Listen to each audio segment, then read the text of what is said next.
Kolkata high court আগেই specify করে দিয়েছিল যে এসএসকেএম হাসপাতালে মেডিকেল বোর্ড সেই বোর্ডের সামনে উপস্থিত হতে হবে। বোর্ড যদি মনে করে তার বিদেশে যাওয়ার প্রয়োজন আছে তাহলে হাইকোর্ট সেটা বিবেচনা করবে।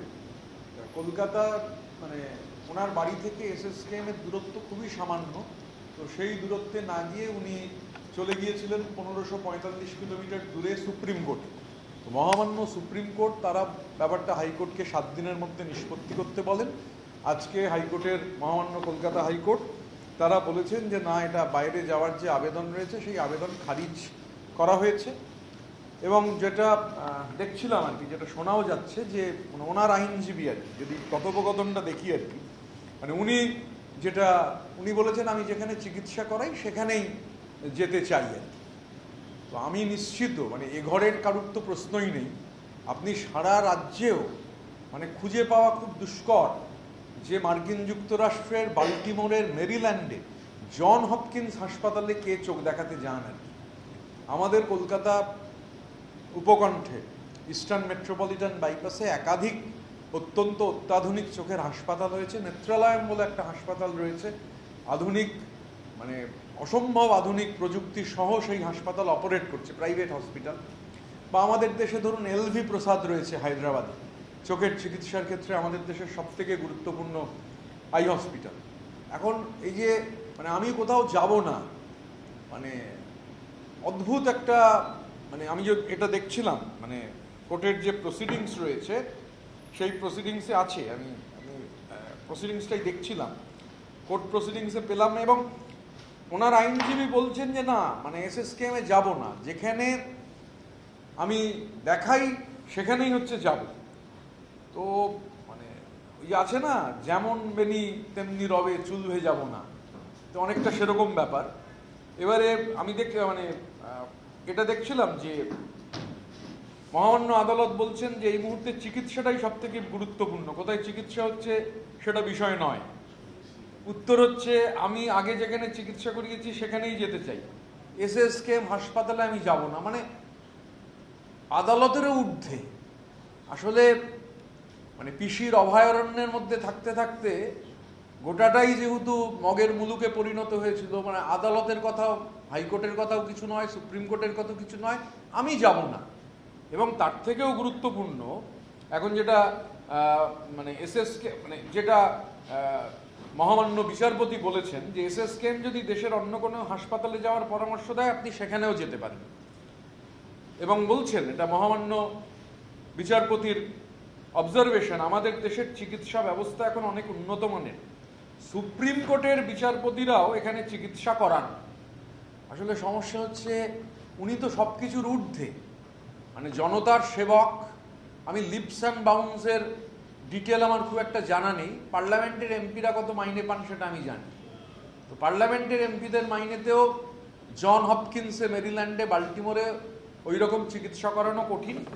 এবং যেটা হাইকোর্টের বক্তব্য যে 16টি মামলা রয়েছে সেই নোটিশ ইত্যাদি এগুলো উঠে এসেছে, তখন একথা উনি বলেছেন আমি আদালতের সমস্ত নির্দেশ, মানে আইনজীবী বলেছেন আমি আদালতের সমস্ত নির্দেশ মেনে চলেছি।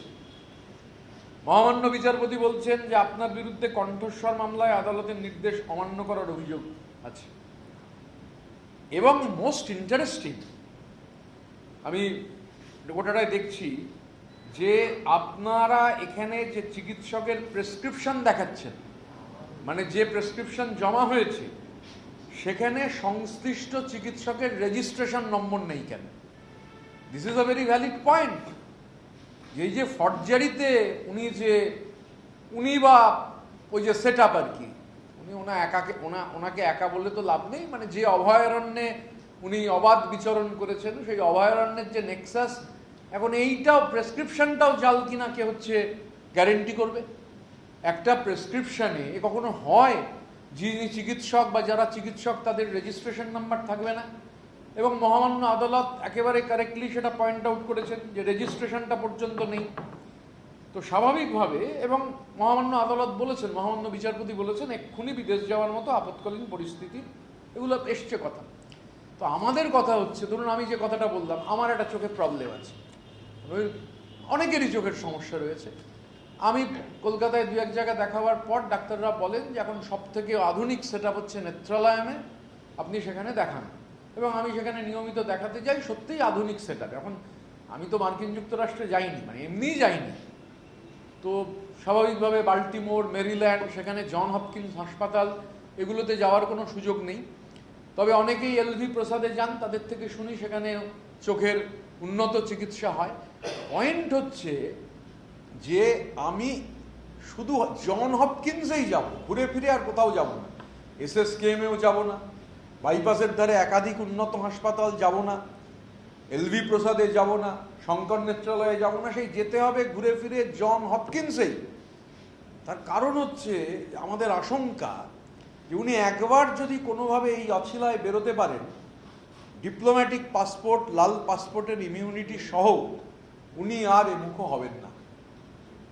স্বাভাবিকভাবে এই রায় স্বস্তিদায়ক রায়, কারণ উনি যদি কোনোভাবে চলে যেতে পারেন, যদি আর না ফেরেন, যা হয়েছে এবং যা প্রতিদিন নতুন করে আনার্ট হচ্ছে, এগুলোর ক্ষেত্রে ওনার উপস্থিতিটা খুবই জরুরি।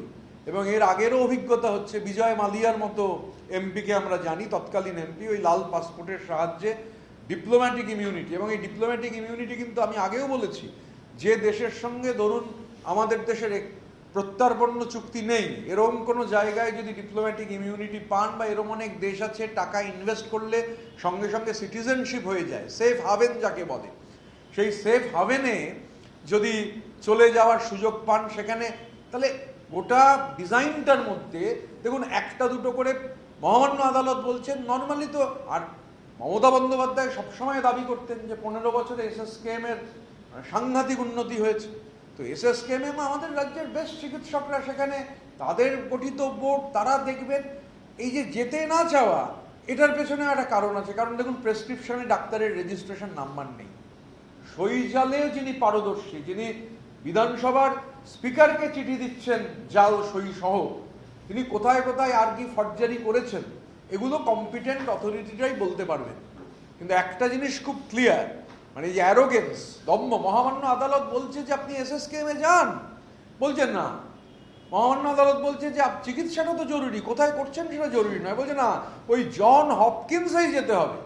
জন হপকিন্স ছাড়া জনগণের সেবক, আম আদমি, সাধারণ মানে জনগণের নেতা, সেই জনগণের নেতা আমি জানি না, তবে সার্ভে করলে বোঝা যাবে যে জন হপকিন্সে পশ্চিমবঙ্গের কতজন মানুষ চোখের চিকিৎসা করাতে যান, পশ্চিমবঙ্গের জনসংখ্যায় তার পার্সেন্টেজ কত। মানে আমি নিশ্চিত এই ঘরে যারা আছি, এই বিধানসভায় যারা আছি, এখান থেকে বেরিয়ে রেডিয়াস যত বাড়তে থাকবে, আপনারা সংবাদ মাধ্যমের দায়িত্বশীল কর্মী জিজ্ঞাসা করতে থাকুন যে চোখের জন্য জন হপকিন্সে কে গেছেন। খুঁজে পাওয়া দুষ্কর। গোটা রাজ্যের সমগ্র পপুলেশন তার নিরিখেও কোনো পার্সেন্টেজ দাঁড়াবে না, কিন্তু উনি জন হপকিন্সেই যেতে চান। এখন সেটাও চার্টার্ড ফ্লাইটে যাবেন কিনা আমি জানি না, মানে যদি যাওয়ার সুযোগ পেতেন হয়তো এমনিও বিদেশেও চার্টার্ড ফ্লাইটে যান। তো কিন্তু মানে আজকের যে রায়, সেই রায় স্বস্তিদায়ক, সেই রায়কে আমরা ওয়েলকাম করছি। এই রায়টা জরুরি ছিল, কারণ আমাদের আশঙ্কা হচ্ছে যে উনি এই কোনোভাবে চিকিৎসা করার নামে যদি চলে যেতে পারতেন, তাহলে উনি আর ফিরতেন না। ডিপ্লোম্যাটিক ইমিউনিটি ব্যবহার করে উনি যাতে না ফিরতে হয় তার বন্দোবস্ত করতেন।